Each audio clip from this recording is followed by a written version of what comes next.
soothed by the affectionate faces and the sound of their footsteps in the old alleys. The places rush to meet their beloved ones. Today, everything returns to its origin as it should.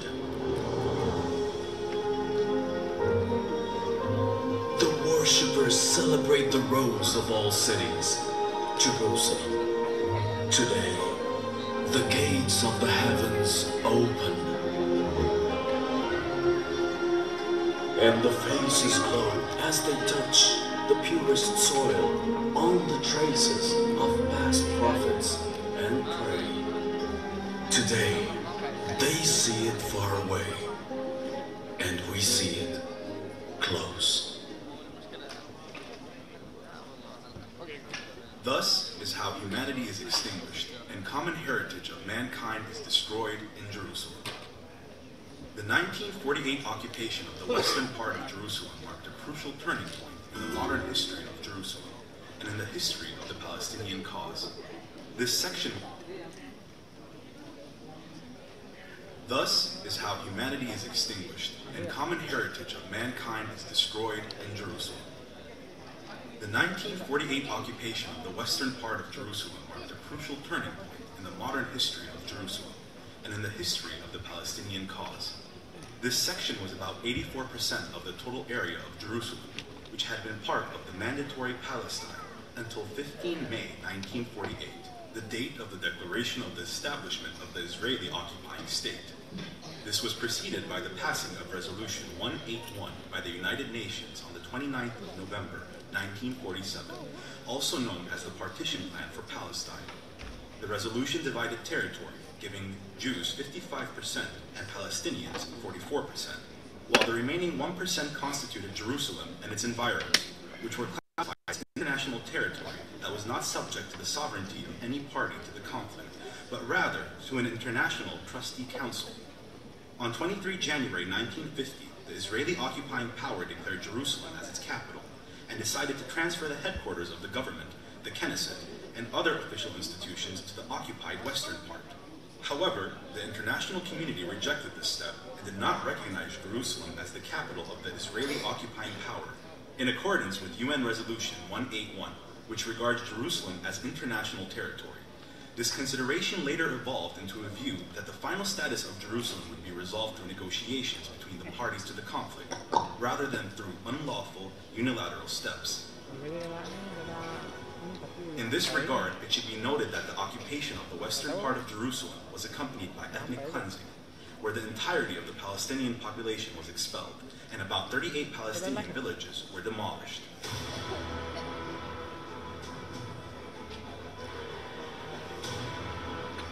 In June 1967, the eastern part of Jerusalem was occupied, thus Jerusalem became under full Israeli occupation.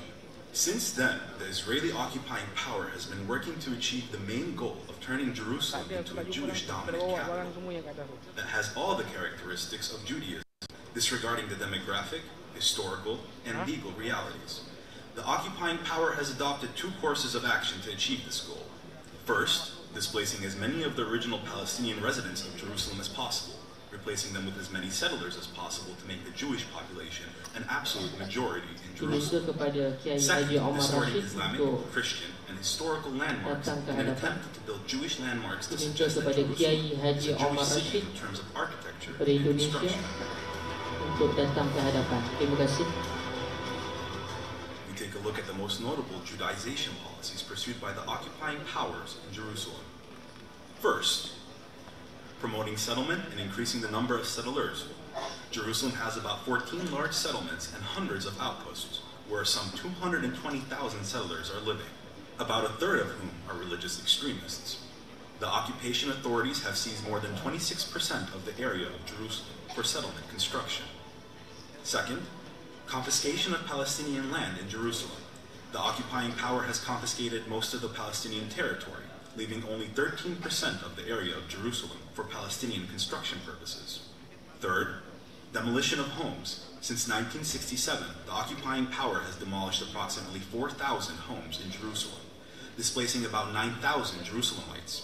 According to the UN Office for the Coordination of Humanitarian Affairs, OCHA, the Israeli occupation authorities classify about 15,000 Palestinian homes in Jerusalem as illegal and must be demolished. There is no doubt that if this happened, it would be a humanitarian catastrophe that would lead to the displacement of thousands of Jerusalemites. 4. Construction of the separation wall around Jerusalem. In 2002, the occupying power started its attempts to suffocate Jerusalem with the construction of a wall that would isolate it from its Palestinian surroundings. The wall threatens to drive out around 120,000 Palestinians outside Jerusalem. Thanks to it, about 20% of Muslim students and 20% of teachers have to walk for long hours before reaching their schools. The wall has separated workers from their workplaces and patients from hospitals, split family members up, and inflict billions of dollars worth of losses upon the Palestinian economy. 5th, displacement of Jerusalemites. Populations of entire neighborhoods in Jerusalem and its environs are at risk of displacement. The occupying power plans to expel the populations of Kafr Aqab and Shufat camps, located north of Jerusalem from the municipal city limits. It has already started to dislodge the residents of Khan al-Ahmar, east of Jerusalem, while the occupation authorities are threatening the populations of Al-Bustan, Sheikh Jarrah, and other neighborhoods that they might be totally displaced. 6. Aggression against Islamic and Christian holy sites. The occupying power seeks to alter the current historical status quo at Al-Aqsa Mosque, as represented by the exclusive supervision of the Jerusalem Islamic Waqf over the mosque, desiring to assume full authority over the mosque and to neutralize the Waqf. To that end, the occupying power frequently deprives thousands of Muslims from entering Al-Aqsa Mosque, arresting and assaulting hundreds.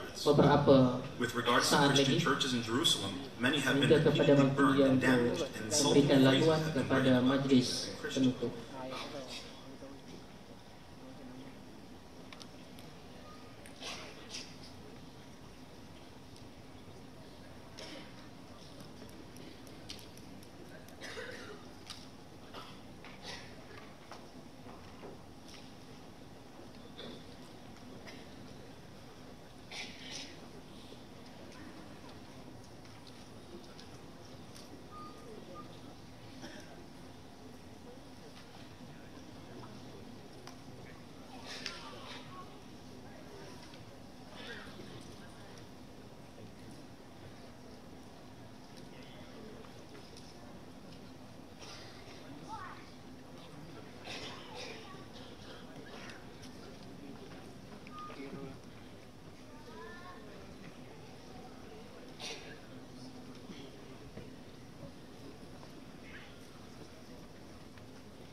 Ladies and gentlemen, announcing the arrival of Yang Berhormat Puan Hajah Fauziah binti Saleh, the Deputy Minister in the Prime Minister's Department, accompanied by distinguished guests and VIPs. نعلن لحضراتكم عن وصول الضيفة الكريمة صاحبة المعالي السيدة الحاجة فوزية صالح، نائبة وزير في مكتب رئيس الوزراء للشؤون الدينية، ويرافقها الضيوف الكرام.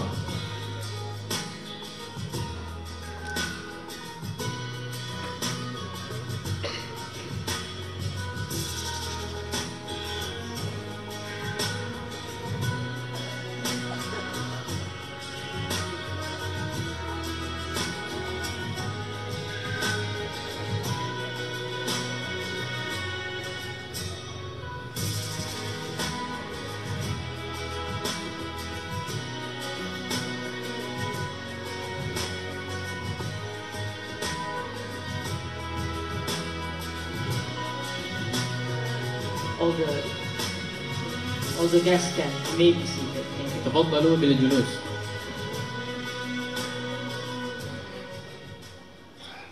Bismillahirrahmanirrahim. Assalamualaikum warahmatullahi wabarakatuh. Yang berhormat Puan Hajah Fauziah binti Saleh, the Deputy Minister in the Prime Minister's Department. Yang berbahagia Ustaz Khairul Naim bin Ramli, Senior Chief Deputy Director, Department of Dakwah Jakim. Yang berbahagia Datuk Seri Sheikh Ahmad Awang, Chairman of Conference. Yang berbahagia Tuan Haji Muhammad Azmi bin Abdul Hamid, Committee Director. Yang berbahagia Datuk Wira Abdul Ghani Samsuddin, Speakers, Presenters, Moderators, Tan Sri, Datuk, all participants, media partners, ladies and gentlemen. Bismillahirrahmanirrahim. Alhamdulillah wassalatu wassalamu ala Rasulillah wa ala alihi wa sahbihi wa man wala.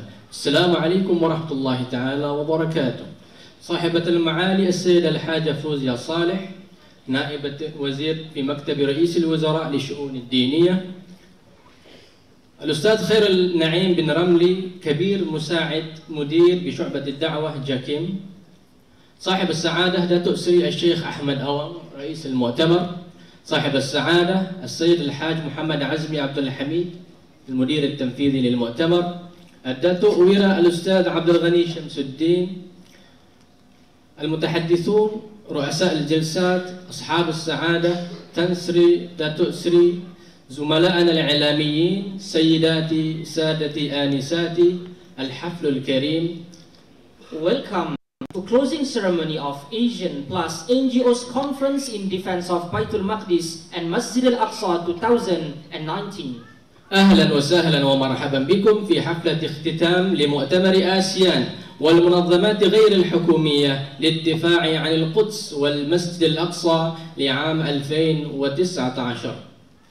Ladies and gentlemen, we will begin this ceremony with the recitation of dua and will be led by Kiai Haji Omar Rashid Hassan from Jamaah Muslimin Indonesia.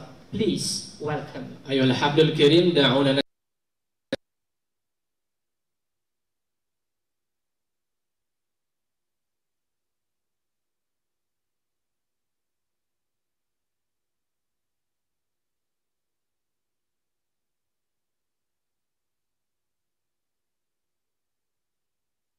Muslimin Indonesia. Please welcome. والمؤتمرات جاء دور التفويض والتوكل إلى الله عز وجل من جميع ما عملنا ومن جميع مقالتنا في هذا المؤتمر،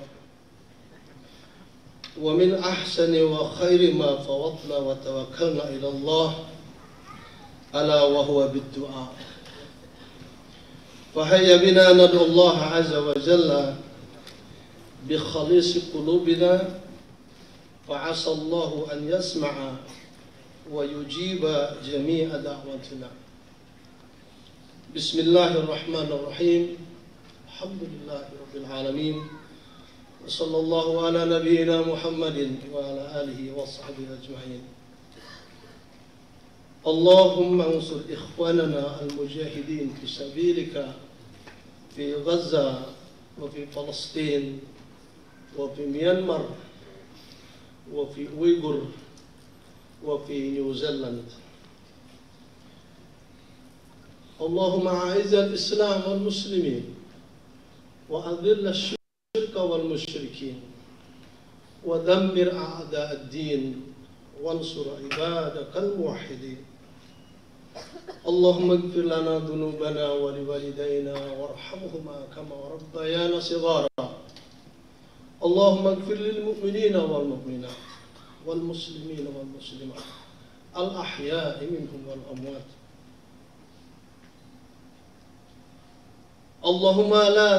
اللهم يا من لا تضيع ودائعه، نستودعك نفسنا وديننا وأهلنا، فاحفظنا بما تحفظ به عبادك الصالحين.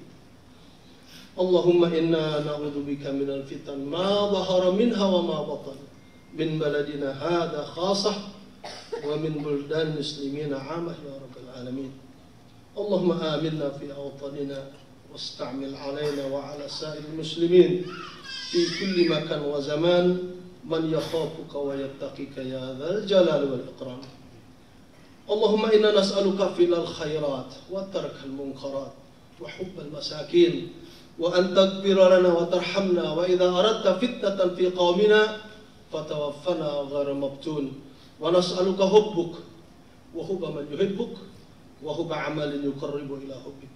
ربنا تقبل منا إنك أنت السميع العليم، وتب علينا إنك أنت التواب الرحيم. Rabbana atina fid dunya hasanah wa fil akhirati hasanah wa qina adzaban nar.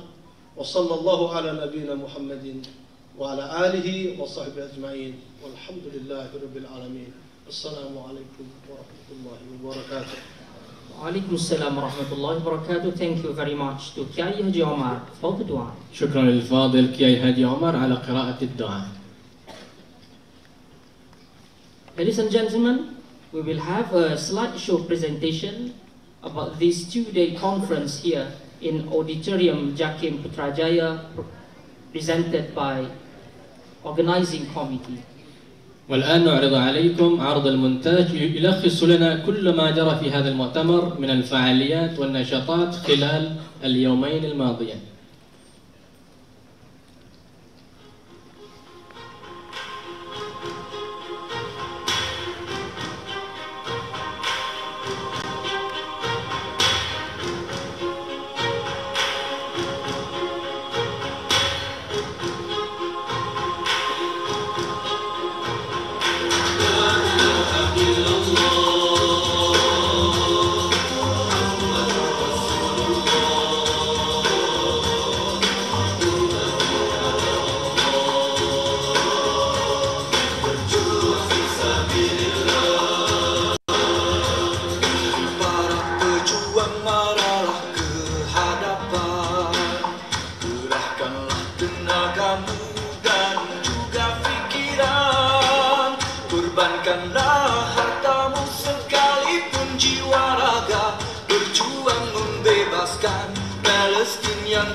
Para pencinta keadilan, jangan gentar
Before the presentation,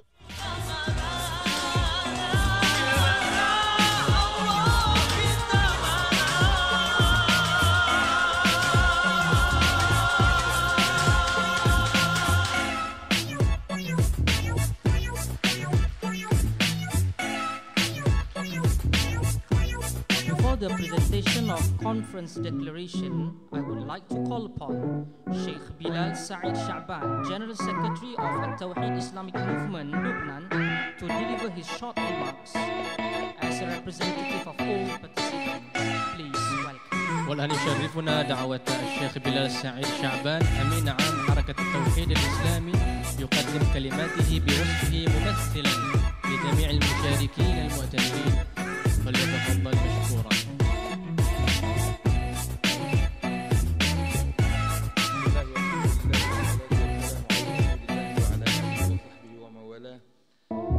السيدة معالي الوزيرة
من قبل اليهود.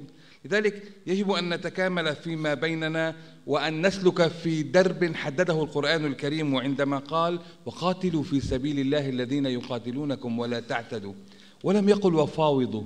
هناك مشروعين اثنين للمواجهة، هناك من ضيع أرضه وفتت الضفة وقسم القدس بالمفاوضات، وهناك من حافظ على أرضه وحافظ على بلده عبر الجهاد، لأن الله عز وجل يقول وقاتلوا في سبيل الله الذين يقاتلونكم ولم يقل وفاوضوا.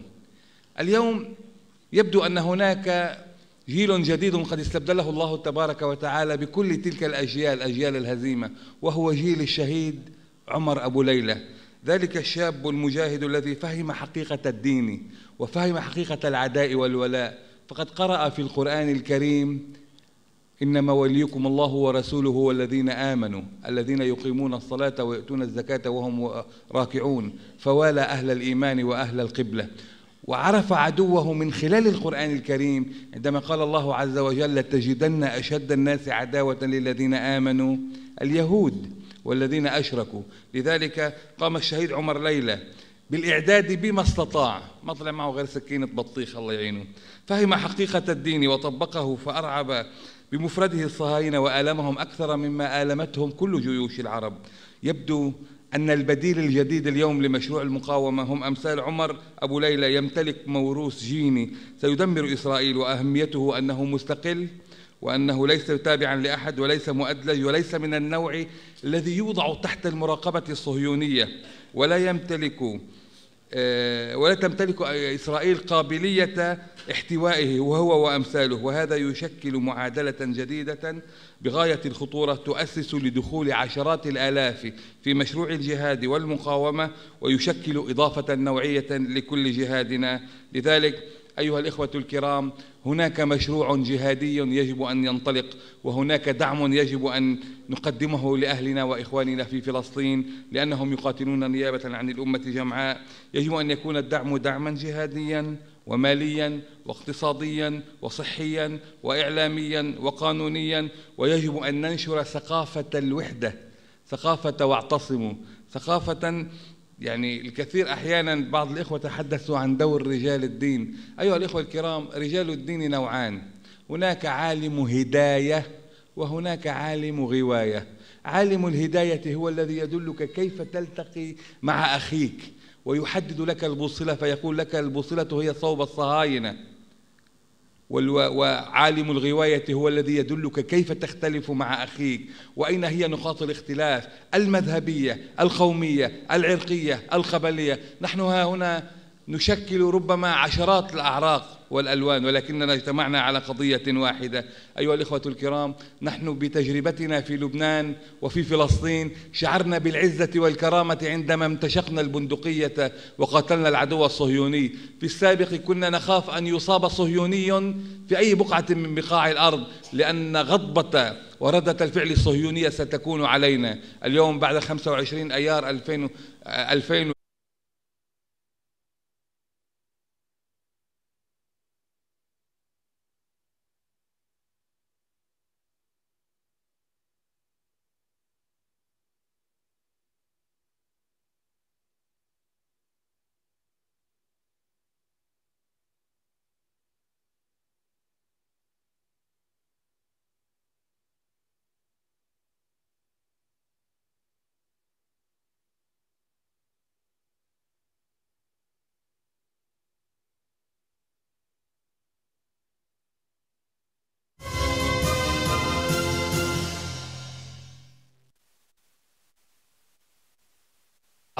مسؤوليتنا أن نتكامل فيما بيننا. أنا متيقن أن وعد الآخرة قريب، وسيشترك فيه الماليزي والإندونيسي والبنغالي وكل دول آسيان، سيشترك في هذه المواجهة العربي والعجمي لنصلي صلاة واحدة خلف إمام واحد كما صلى رسول الله محمد صلى الله عليه وسلم إماما بجميع الأنبياء. إنا على موعد يا قدس فانتظري، يأتيك عند طلوع الفجر جرار، جيش تدرع بالإيمان يصحبه لنصرة الحق تأكيد وإصرار. أيها الإخوة الكرام، في إدارة المؤتمر باسم كل الوفود القادمة من الخارج نتقدم بالشكر للحكومة الماليزية ولافتتاحها بشكل رسمي لهذا المؤتمر. وزير سابق أحمد أوانج والشيخ عبد الغني وحضرة رئيس المؤتمر، ونتقدم بالشكر كذلك من اختتام المؤتمر بطريقة رسمية عبر قدوم معالي الوزيرة فوزية بن صالح نائبة وزير الشؤون الدينية، ونشكركم كل الشكر على هذه الرعاية، والسلام عليكم ورحمة الله تعالى وبركاته. Thank you very much to Sheikh Bilal Said Sha'ban for his remarks. شكرا جزيلا الشيخ بلال سعيد شعبان على كلماته المؤثرة. Ladies and gentlemen, I now invite Tuan Haji Muhammad Azmi Abdul Hamid, the committee director, for reciting the conference declaration. Please welcome. الحضور الكرام، والآن يطيب لي دعوة السيد الحاج محمد عزمي عبد الحميد مدير المؤتمر التنفيذي لاستعراض توصيات المؤتمر، فليتفضل مشكورا. السلام عليكم ورحمة الله وبركاته. بسم الله الرحمن الرحيم. الحمد لله والصلاة والسلام على رسول الله وعلى آله وصحبه أجمعين. The two MCs, thank you so much. You've done fantastic work since day one. Honorary yang berhormat Puan Hajah Fauziah Saleh, the Deputy Minister of Prime Minister's Office, my elder brother Sheikh Datuk Seri Ahmad Awang, Datuk Sheikh Abdul Ghani Samsudin, all the committee, steering committee and also implementing committee.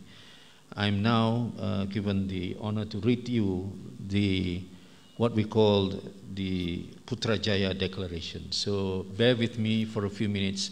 It's on the screen and I hope you can just have a look at it, and I'm going to read it. Bismillahirrahmanirrahim. Putrajaya Declaration and Action Plan unite to liberate Baitul Maqdis and Masjid Al-Aqsa.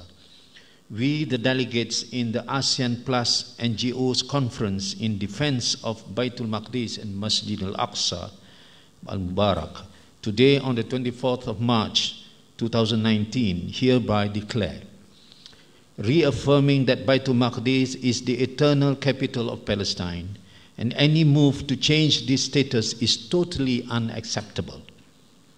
We stand in solidarity with the Palestinians in their struggle that all Jerusalemites to be liberated, to consolidate the pride and dignity of the people in Jerusalem, to continue the spirit of resistance.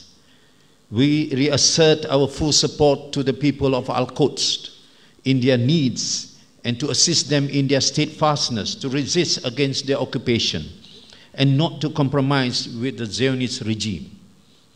Regretting the inaction of the international agencies on the continuing aggression by the Israeli occupation forces, violating international law on the sanctity of the holy, noble sanctuary. Condemning the continued violation by the Israeli police force regularly disrupting the status quo and allowing Jewish visitors to enter the site, often under armed guard, while restricting access to Palestinians. While Jewish visitation is permitted in the compound, non-Muslim worshippers is prohibited according to an agreement signed between Israel and the Jordanian government. Fully endorse and support the UN General Assembly resolution in December 2018 that rejected any connection between Judaism and noble sanctuary Al-Aqsa. It passed 6 resolutions condemning Israel violations against Palestinians. Among them was Resolution A/73/L.29 entitled Jerusalem, which called for respect for the historic status quo at the holy places of Jerusalem, including Haram al-Sharif. Reiterate, as in the United Nations General Assembly document, our determination that any actions taken by Israel, the occupying power, to impose its laws, jurisdiction, and administration on the holy city of Jerusalem are illegal and therefore null and void and have no validity whatsoever, and calls upon Israel to immediately cease all illegal unilateral measures. Strongly objecting that Israel employs colonial policies and strategies in its attempt to consolidate its survival in historic Palestine and to promote the continuity of violations of international and humanitarian law. Israel is deliberately disregarding the international community and its resolutions, relying on the US administration's total support for all its breaches and the crimes it commits against the Palestinian people. Condemning the prevailing intrusion of the Israeli Zionist troops in the compound of the Holy Mosque, breaching and contravening the agreement with Jordan as the custodian of Al-Aqsa. Reminding that the OIC was established in 1969 as a response to the attack by an Australian-born Jew on the Al-Aqsa Mosque, but now, however, it has remained ineffective in defending the Holy Mosque under more severe attack by the Israeli Zionist forces. Condemning the continued siege on Gaza and the brutal attack by the Israeli troops on the participants of the Great Return March, we also strongly condemn the persistent aggression, brutal attack, detentions by the Zionist forces on the Palestinians in the West Bank and Jerusalem. We demand that the Judaization agenda to change the status of the Aqsa Mosque by the Israeli Zionist forces, either physically or in any other form, must be checked and blocked. All Israeli occupation forces that are stationed in the Holy Mosque must immediately leave and clear out from the holy compound. They have no right to be in the mosque compound and are seen as intimidating the worshippers to perform their rituals in the noble sanctuary. all restrictions to the Palestinians and other Muslim worshippers must be revoked, and supervising the free movement to enter the mosque must be given back to the authorities of the endowment office of the mosque. The announcement of the US President Donald Trump that Jerusalem is the capital city of Israel must be revoked immediately. The United Nations majority decision to reject Trump's announcements must be enforced. World leaders must announce the US move and declare not to recognize Jerusalem as capital of Israel. The normalizing process with Israel by any Muslim countries must be stopped, and any engagement with Israel is against the interests of the unity of the Ummah and the struggle for liberation of Palestine. OIC must initiate a strong response and action to the prevailing intrusion and the often brutal violence by Israel forces to the worshippers. The 2017 incident of total siege of the mosque by the Israeli police and installing metal detectors at the entrance of the mosque, and recently the closure of the Ar-Rahmah gate, is a dangerous move that will trigger anger amongst worshippers, and this must stop. The continuing digging of tunnels under the mosque aimed to destabilize the mosque must be halted immediately. Call on all the Muslims, Christians and Jews, scholars, activists and communities in the Jerusalem and the whole world who resist the Zionist regime in the occupation to unite, to liberate Baitul Maqdis and Masjid al-Aqsa al-Mubarak. Call on all ASEAN governments to follow the lead taken by Malaysia in its firm position on the Palestinian issues and pressuring Israel to submit to the demands of the international community. The Malaysian government take the leading role in the region at the international level to champion the cause of liberating Al-Aqsa and Al-Quds and Al-Aqsa through the international agencies and collaborating with international movements against the Zionist regime.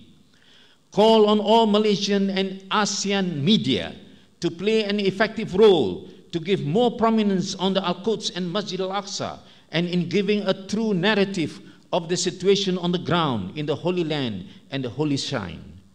Call on the Health Ministry of Malaysia to render assistance to the injured people of the Great Return March in Gaza, who are facing critical shortage of medical facilities in the hospitals. The hospitals are in dire need of medicines and apparatus to serve the needs of the Gaza people. We agree that the following 3-year action plan 2019 until 2022 will be pursued. Number 1, establish a regional network focusing on the campaign for the liberation of Baitul Maqdis and Al-Aqsa. Number 2, organize an international anti-apartheid movement and endorse and support the BDS movement and plan and launch the ASEAN BDS movement. Number 3, assist in the online encyclopedia for Masjid al-Aqsa called the Aqsapedia. Number 4, launch the ASEAN Waqf Fund for Al-Quds and Al-Aqsa. Number 5, launch the ASEAN Regional Committee for the Alliance of World Mosque in Defense of Al-Aqsa, and to initiate activities for Al-Aqsa campaign through an effective network of all mosques in the region. Number 6, launch a campaign to expose the racial Israeli agenda against the Palestinian people and the Holy Shrine. Number 7, advocate for the formation of a regional parliamentarian caucus on the issue of liberating Al-Quds and Al-Aqsa. Number 8, engage with scholars and NGO activists to develop effective activities and campaign tools on the issue of Al-Quds and Al-Aqsa. Number 9, initiate the formulation of Al-Quds and Al-Aqsa education curriculum materials to be administered in schools and institutions in Malaysia and other ASEAN countries. Number 10, create an ASEAN Scholars Forum on Al-Quds and Al-Aqsa.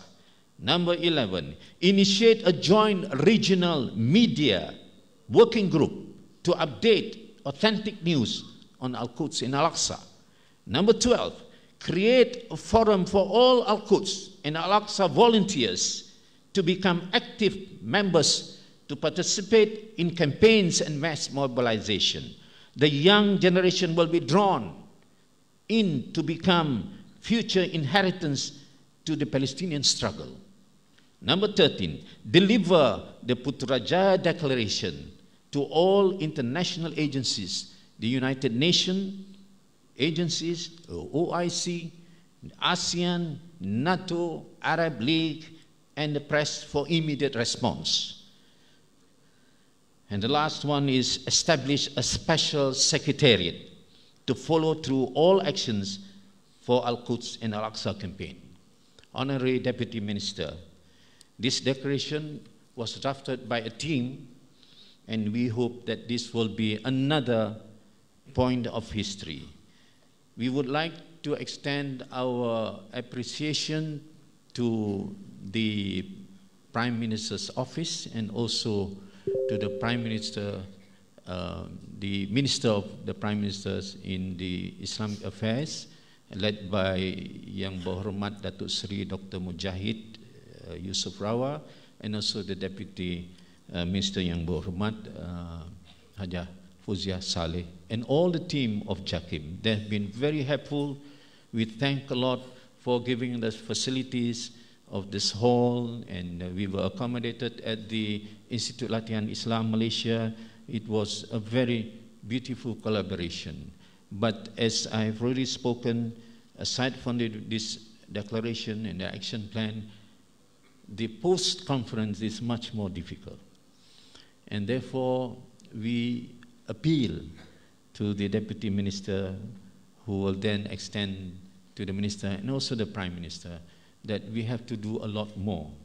And we have already listed down all the action plan, and we need to consolidate resources, and the assistance from the government is most needed, especially in terms of some funds that we can use to implement this action plan.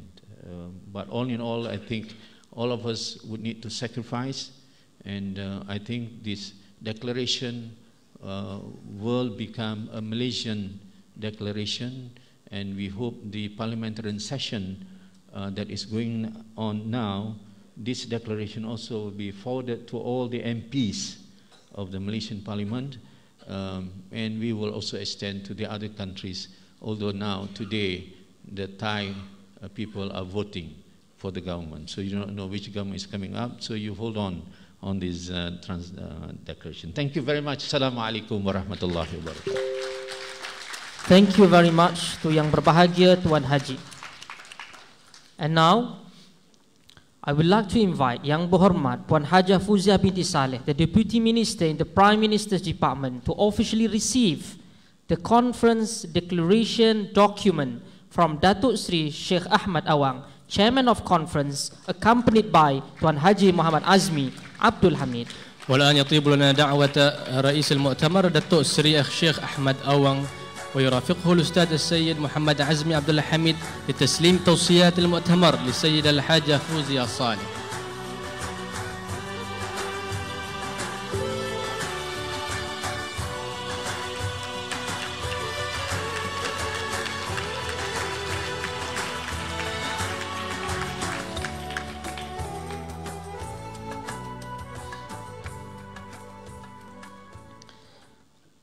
Ladies and gentlemen, and now, Yang Berhormat Puan Hajah Fuzia binti Saleh, the Deputy Minister in the Prime Minister's Department, will deliver her closing ceremony speech and to officially conclude this conference. Please welcome Yang Berhormat. والآن نتكرم بدعوة ضيفتنا الكريمة صاحبة المعالي السيدة الحاجة فوزيا إلقاء كلماتها الختامية، وبالتالي اختتام مؤتمر آسيان والمنظمات غير الحكومية للدفاع عن القدس والمسجد الأقصى، فلتتفضل مأجورة.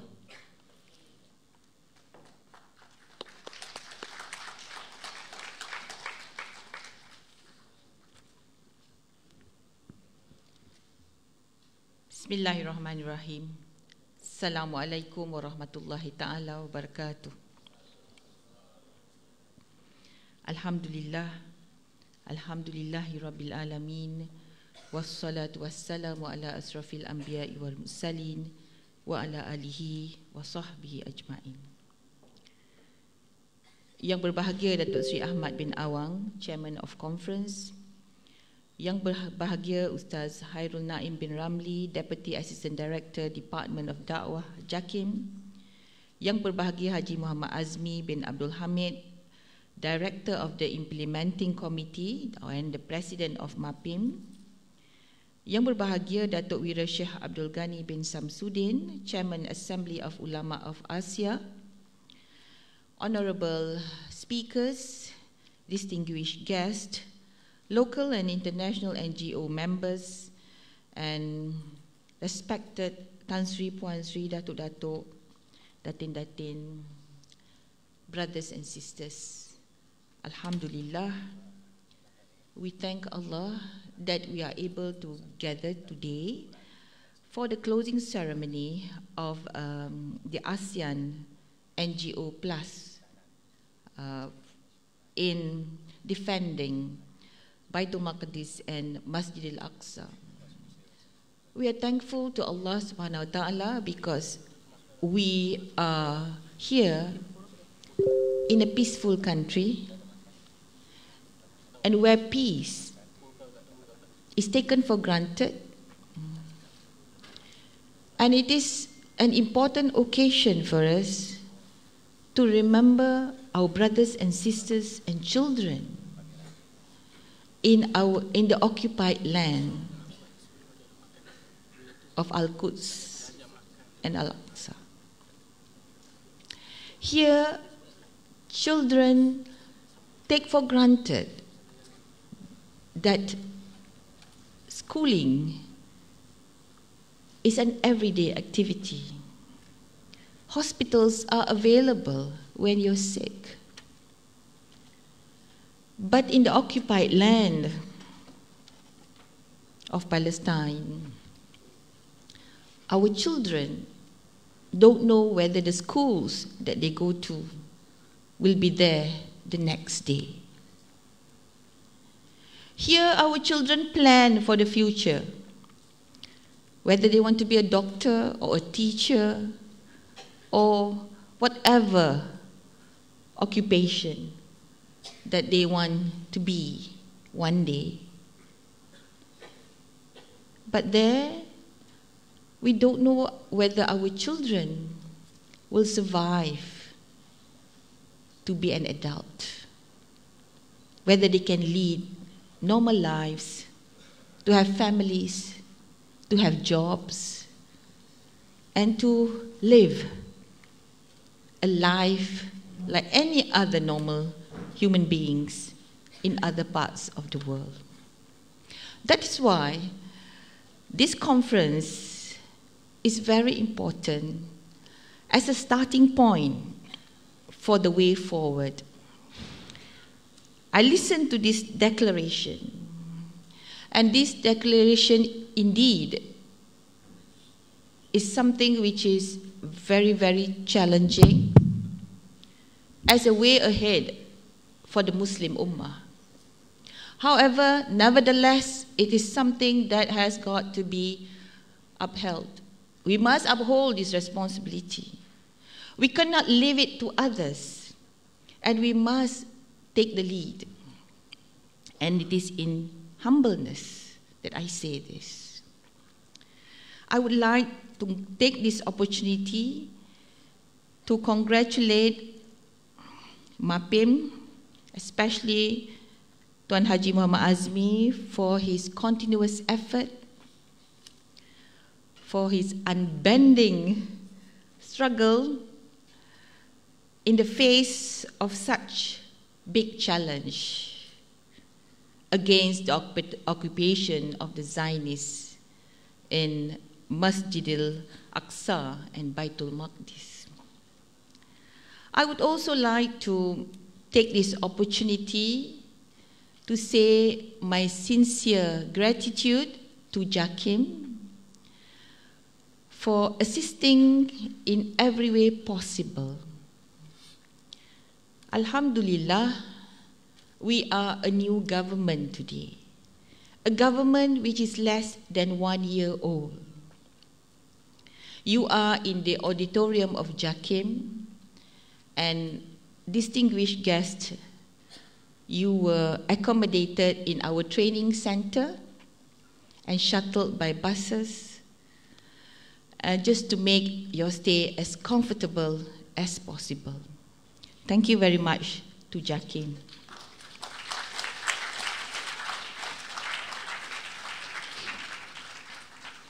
On behalf of the Malaysian government, I would like to congratulate all of the attendants, the participants who made their way from more than 20 countries to this event, where we put our hearts together and our minds and our soul towards thinking of the way forward, on how we can be of assistance, how we can join the struggle, and how together we can move forward in liberating our brothers and sisters and the holy land of Masjid Al-Aqsa and Baitul Maqdis.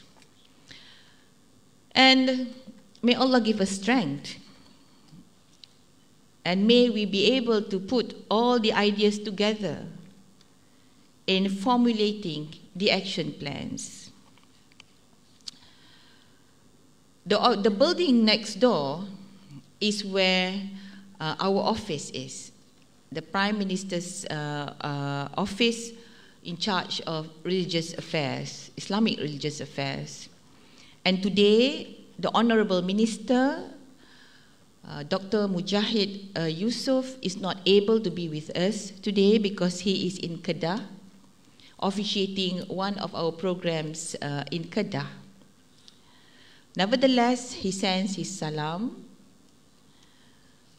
with the lafaz, Assalamu alaikum wa rahmatullahi ta'ala wa barakatuh. And in the Prime Minister's department, Honorable Minister and myself, we are bringing 3 strategic areas of governance in Malaysia. Rahmatan lil Alamin is the way forward for the new government, where Islam promises rahmah to not only Muslims, but also to non-Muslims, and not only to humans, but also to the whole being of Allah subhanahu wa ta'ala. Everything on earth, be it humans, be it the environment, be it animals, is to be endowed with the rahmah of Allah subhanahu wa ta'ala. So this is the way forward in the governance that we're bringing in Malaysia. Because Malaysia is a multiracial country. Malaysia is just a little bit more than 50% consisting of Muslims, Malay Muslims. We have non-Muslims here.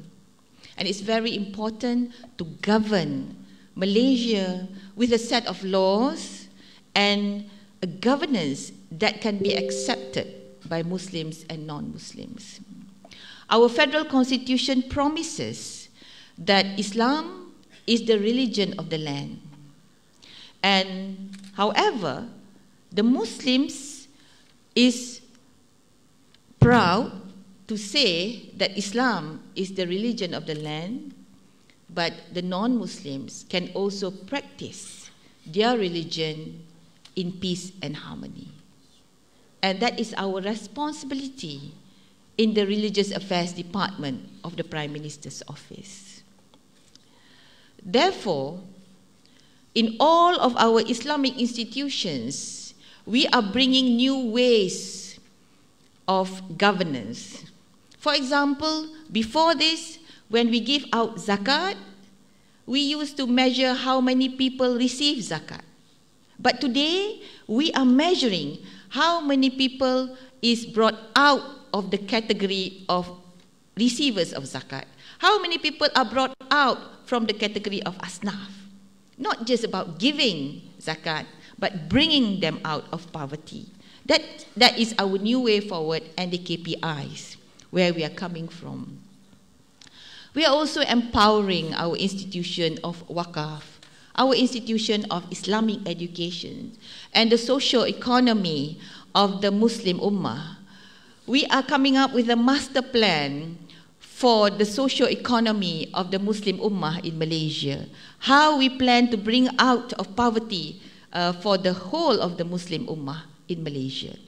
At the same time, we are also reaching out to the other ministries, because the ministries are not governed by the Islamic principles. So we are bringing in the Maqasid Sharia as a means to govern and a means to formulate policies in all of the agencies, in all of the ministries, whether it be led by Muslims or non-Muslims. I give you an example. Recently, when our minister in charge of environment, when she formulated a policy of no single use of plastic. Yeah, it's a policy by the minister in charge of environment. And that policy is, the minister is a non-Muslim. But we explained to her that this is in line with Maqasid Sharia. That the policy of no single use of plastic in our everyday lives is in line with the Maqasid Sharia. We went to explain about the sustainable goals is very much in compliance with the Maqasid Sharia. And we are going round to all the states, the ministries, the states, to explain and have town halls on governance by Maqasid Sharia. This is the way forward.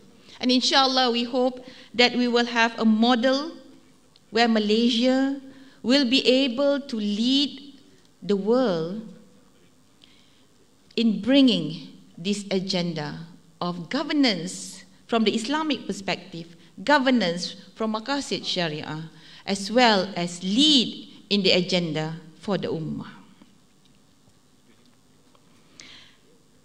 My next point is how we can play our role in assisting to liberate our brothers and sisters in our Holy Land.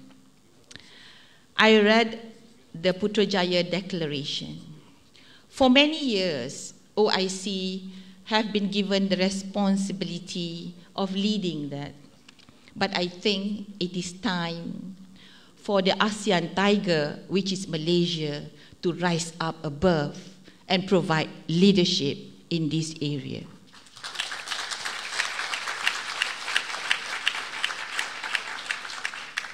I am also very excited to hear in the declaration the role of parliamentarian.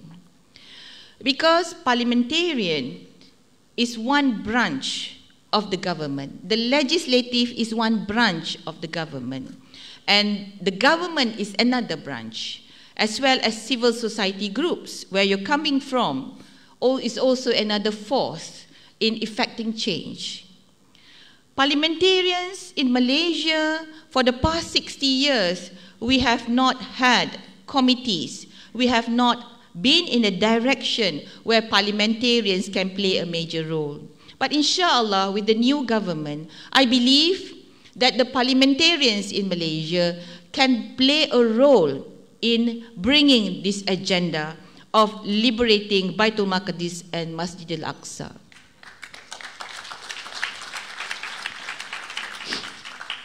Even when I was an opposition member of parliament, and I'm third-term member of parliament, by the way, for 2 terms I was opposition member of parliament. But I was able to bring agendas which the parliamentarian we did not even have a committee. For example, I championed issues of the environment. And I stood up very strongly on issues of the environment. And we were able to affect policies. The government affected policies, even though the voice was coming from the opposition. And I formed 2 caucuses. One of it was the women's gender, the gender caucus, which involved parliamentarians from both sides of the bench, both from the government as well as the opposition. Mind you, I was the opposition. And also, I formed the TB caucus, which is a caucus for tuberculosis, recognizing that in Malaysia, TB is the #1 killer of infectious disease. However, it is something that was never spoken up about in the media. The government before this did not want to acknowledge that TB is our #1 killer amongst infectious disease. And I used that platform to form a caucus amongst parliamentarians from both sides of the bench and brought that agenda at the international level to the point that the minister at that time had to take note. So Alhamdulillah, we were able to affect change. And I believe parliamentarians today in Malaysia have a big role. And parliamentarians, Muslim parliamentarians all over the world, especially in the ASEAN countries, have a big role to play to ensure that they bring this agenda in line together with the government. They must play their role to pressure the government in their respective countries, whether it be in ASEAN or Bangladesh or Pakistan or India or wherever you are, to bring this agenda so that the government in all these countries have to listen to the parliamentarians. And this is another aspect that we have to develop. Brothers and sisters, Malaysia is a small country. We don't have artilleries, we don't have enough tanks, nor fighter jets. However, our voice is not small. Our population is only 31 million. But our Prime Minister is brave enough to speak up in United Nations to defend Palestine.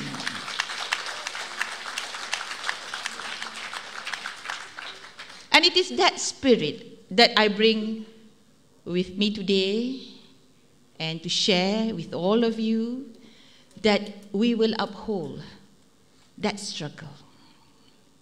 Our brothers and sisters in Palestine will never be forgotten. And we will always be here to assist in whatever way on behalf of the government. I would also like to look at the ASEAN Wakaf funds that was mentioned in the declaration. Wakaf funds is also one area that our ministry, our department is looking at the moment. We're looking at how we can empower the Wakaf funds. For the past 60 years, Wakaf have never been an important institution in Malaysia. However, we have already announced that we will set up our Wakaf University equivalent to Al-Aqsa soon, inshallah.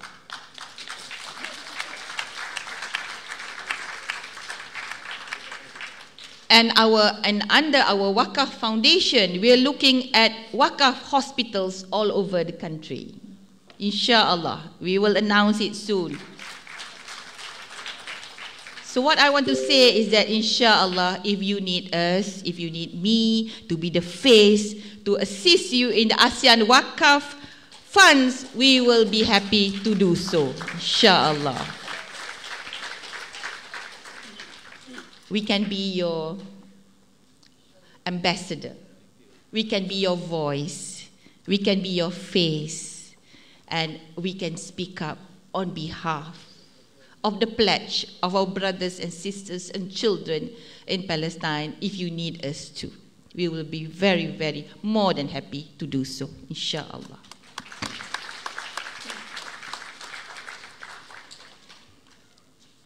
We must not give up. We must continue to pressure from all angles, whether it be from civil society groups, whether it be from parliamentarians, whether it be from the government. There is no end to the struggle. Either we end up in victory or we end up as shaheed. Either way, we shall continue to persevere. So this is what I want to say, that this event is very meaningful and it should be a benchmark for the future of our country. And so that the Zionists listen to us. The occupation of the land of Baitul Maqdis and Al-Aqsa is illegal. It is unacceptable. It is inhumane, and the world must say no to that.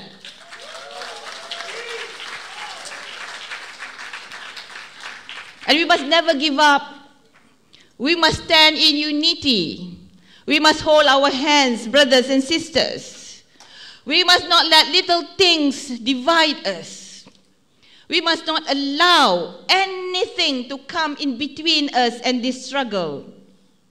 And together, our voice will be strong. And together, we will lead the Muslim Ummah. And together, we tell the Zionists, no, they have to leave the Holy Land of Baitul Maqdis and Al-Aqsa.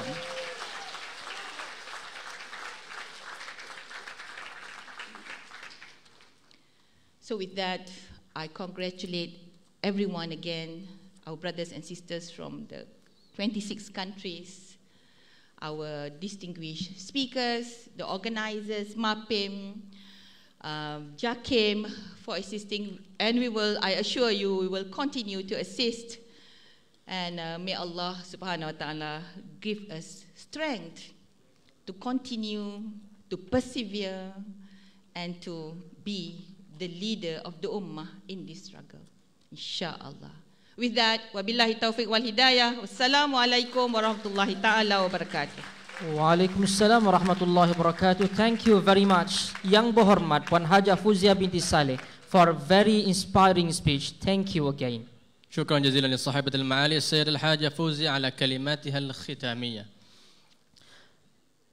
Next, I would like to invite Yang Berbahagia Datuk Seri Sheikh Ahmad Awang, the Chairman of Conference, accompanied by Yang Berbahagia Tuan Haji Muhammad Azmi Abdul Hamid, to present token of appreciation to the Deputy Minister in the Prime Minister Department for her presence in this closing ceremony. والآن يشرفني دعوة داتو سري الشيخ أحمد أوان ويرافقه السيد الحاج محمد عزمي عبد الحميد لتسليم هدايا تذكارية لصاحبة المعالي السيدة الحاجة فوزيا صالح.